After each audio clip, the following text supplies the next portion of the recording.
Okay, so today is July 18, 2023, and I have been thinking about ways that freelancers, self-employed professionals can set boundaries with their clients. And when it comes to setting boundaries, the easiest way to do that is to manage expectations. And so one way that I feel like I've been able to manage expectations and to set boundaries is to pre-qualify my clients. Like, this is not something that I have always done. At one point in my business, I would basically accept any client that would be willing to pay me for my services. And so that is something that I definitely did away with. Now I have a form where I'll send out just a few questions that I ask people before I will even provide them with a link to schedule a meeting with me. And the reason for that is because, like, I know how I want to run my business. Like, I know what my policies are. I know what my standards are and what I'm going to need in order to deliver the results that my clients want. And also at the same time, like, protect my mental well-being.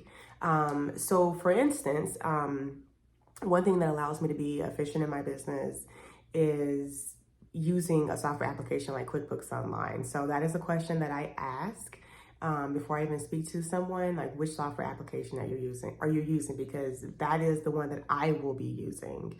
I'm not going to spread myself too thin trying to learn all these different software applications, bending myself into a pretzel to accommodate every single client. I'm just not going to do that. So if you're not using QuickBooks Online and you're unwilling to use QuickBooks Online, that's my line right there. Like, I'm not going to handle your books if you're not using the software application that I'm using, because I can't do it efficiently, and I don't want to write all new processes for that. And if I were to do that, I would need you to pay me for it. So either way, I just asked that question on the form, like pretty much the first interaction that I have with a potential client.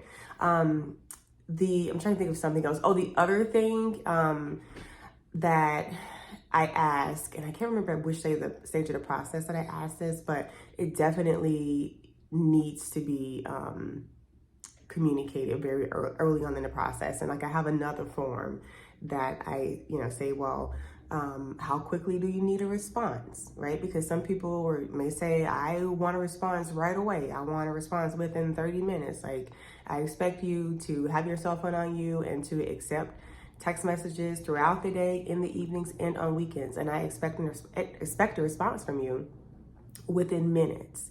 That's fine for you to have that expectation. That's totally fine for potential clients to have that expectation, but that is not how I operate, and that's not how I run my business. So I can set that boundary from the outset, where if you're communicating to me what your needs are, then I can decide, hey, that's not gonna work for me.